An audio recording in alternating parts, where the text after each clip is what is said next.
The Bridge, franchement, j'aime beaucoup ce format, vraiment. J'ai regardé plusieurs épisodes et le dernier épisode m'a confirmé encore pourquoi. Parce qu'au fond, cette émission, ils font la chasse au naturel et pas la chasse à la punchline ou au scandale. Et honnêtement, ça fait du bien. Ça fait du bien de voir des joueurs détendus, des vrais sourires, pas des sourires un peu automatiques, un peu contrôlés, un peu média compatibles comme on dit. Là, tu sens que ça respire. Et c'est peut-être ça qui frappe le plus d'ailleurs, parce qu'on a l'impression qu'ils ne sont pas habitués à un environnement comme ça. Comme s'ils n'étaient pas habitués à parler dans un cadre où l'ambiance n'est pas chargée d'arrière-pensée, où tu ne sais pas immédiatement le petit jeu entre ce que l'un veut obtenir ou ce que l'autre veut éviter. Et c'est pour ça que je voudrais parler aujourd'hui de cette émission, de ce type d'émission comme The Bridge. Parce que sur cette chaîne, l'idée, c'est pas seulement de parler de l'actu du foot, c'est aussi de parler du monde du foot, des médias, des formats, de la manière dont on parle des joueurs et de la manière dont la parole elle est reçue. Donc si ça vous dit, abonnez-vous à la chaîne. Pour moi, The Bridge, c'est pas seulement une émission cool. C'est une émission qui révèle quelque chose. Il y a une sorte de bascule, une bascule dans la manière dont les gens parlent et surtout dans la manière dont ils choisissent où ils parlent. Pourquoi? Parce qu'aujourd'hui, il y a une vraie crise de confiance. Et ça qui est intéressant, c'est que dans cet épisode-là, cette idée-là, elle apparaît assez clairement. À un moment donné, d'ailleurs, Mbappé le dit très bien. Au fond, le journaliste, il vient avec ses questions, toi, tu viens avec tes réponses, avec ce que tu peux dire, et chacun essaie d'obtenir quelque chose de l'autre ou de rester dans une certaine zone. Et rien que ça en dit énormément. Parce qu'à partir du moment où l'interview ressemble plus à un rapport de force, à une négociation ou presque un duel, on n'est pas dans une vraie conversation. Parce que le problème aujourd'hui, c'est pas seulement la question, le problème c'est ce qu'il y a autour, c'est le ton, le cadrage, le montage, le débrief, la manière dont ce qui a été dit ensuite va être raconté. Parce qu'on l'a tous vu. En face, le journaliste peut être souriant, cordial, presque complice, et puis derrière, sur le plateau, dans le débrief, dans la voix off même, dans la relance d'après, le ton change. Là, on interprète, là, on appuie un sous-entendu, là, on démonte un joueur, là, on suggère un malaise, là, on transforme une hésitation en preuve, là, on fait d'une non-réponse un aveu, et c'est là le vrai problème.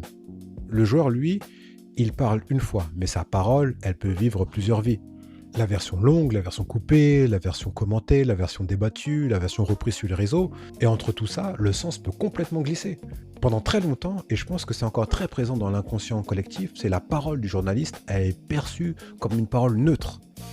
Quand un journaliste pose un jugement, installe une lecture ou glisse une interprétation, beaucoup de gens ne la reçoivent pas comme un point de vue, ils la reçoivent comme un fait, comme quelque chose d'objectif. Et ça, c'est énorme, parce que le joueur, lui, ne risque pas d'être seulement mal compris, il risque d'être raconté par quelqu'un dont la version paraîtra plus crédible que la sienne.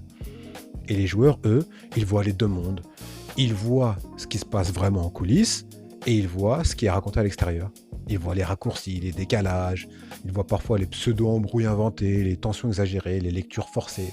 Donc forcément, à force, ça crée de la méfiance. Et dans ce contexte-là, je pense que The Bridge ressemble aujourd'hui au juste milieu le plus accessible.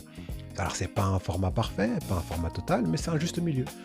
Entre le joueur totalement seul face caméra qui contrôle tout, et de l'autre côté, l'interview classique où il peut avoir le sentiment que sa parole lui échappe. Voilà. C'est là où The Bridge devient vraiment intéressant. Parce qu'il représente une autre dynamique, une autre ambiance, une autre intention. Et ce qui est intéressant, c'est que dans cet épisode, ils mettent eux-mêmes le doigt dessus. Aurélien explique que le but, c'est de montrer le vrai visage des invités. Derrière, Malik Bentala parle de confiance, et c'est exactement ça. Un format comme The Bridge ne fonctionne uniquement si la confiance existe. La confiance que tu peux venir parler sans être trahi, la confiance qu'en face, la curiosité est une curiosité saine, la confiance qu'on ne cherche pas à te coincer pour fabriquer un moment derrière. Et pour moi, c'est là que ça fait toute la différence. Parce qu'au fond, ce qu'offre cette émission, c'est pas juste un confort, c'est le cadre de l'intention lisible. On sait pourquoi on est là, pour en savoir un peu plus sur qui tu es. Pas pour te piéger, pas pour te faire trébucher, pas pour utiliser contre toi ce que tu viens de dire. Tu réponds à ce que tu veux, tu développes ce que tu veux, tu peux rigoler, tu peux esquiver, tu peux dire «Ah là, j'ai pas envie d'aller trop loin». Ça reste une conversation entre potes FC, Voilà. Maintenant, il faut aller aussi plus loin, parce que l'épisode montre aussi une autre vérité plus dure. Quand Mbappé cite l'exemple de Nicolas Pepe, ce que ça montre, au fond, c'est que même quand le cadre est bon, t'es pas à l'abri de tout. Même quand la confiance elle est là, ça peut se retourner contre toi. Et là, c'est encore plus dur. Parce que là, le problème ne vient même pas seulement du format, le problème vient de la réception, de la manière dont les gens vont entendre ce que tu dis, la manière dont ils vont le projeter, le tordre, l'exagérer parfois. Et soyons honnêtes, selon qu'ils t'aiment ou qu'ils t'aiment pas, ils ne recevront pas la même phrase de la même manière. Et là, on touche à quelque chose de plus vrai. On veut des joueurs authentiques, on veut des joueurs naturels, on veut des joueurs qui soient eux-mêmes.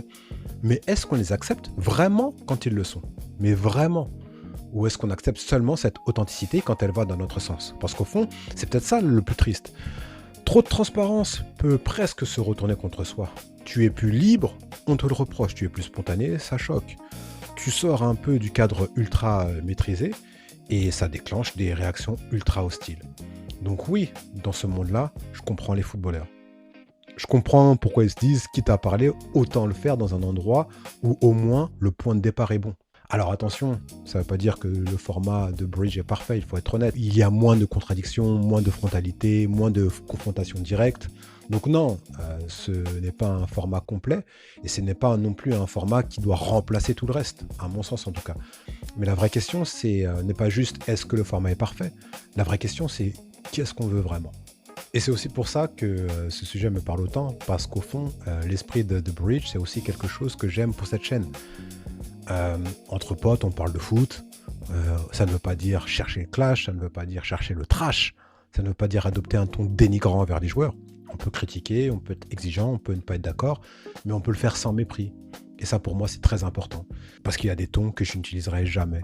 Et si, à ma petite échelle, je peux apporter une manière de parler du foot plus lucide, plus humaine, sans tomber dans le dénigrement ou dans l'insulte, alors tant mieux. Et c'est aussi pour ça que The Bridge me parle autant. Donc The Bridge, il n'est pas seulement important pour ce qui est dit, il est important pour ce qu'il représente. C'est une bascule de la confiance, une bascule dans la manière dont on fait parler les joueurs, et peut-être même une bascule dans la manière dont nous, on doit apprendre à les écouter. Donc si tu as aimé cette vidéo, n'hésite pas à t'abonner. Ok, on se retrouve à la prochaine.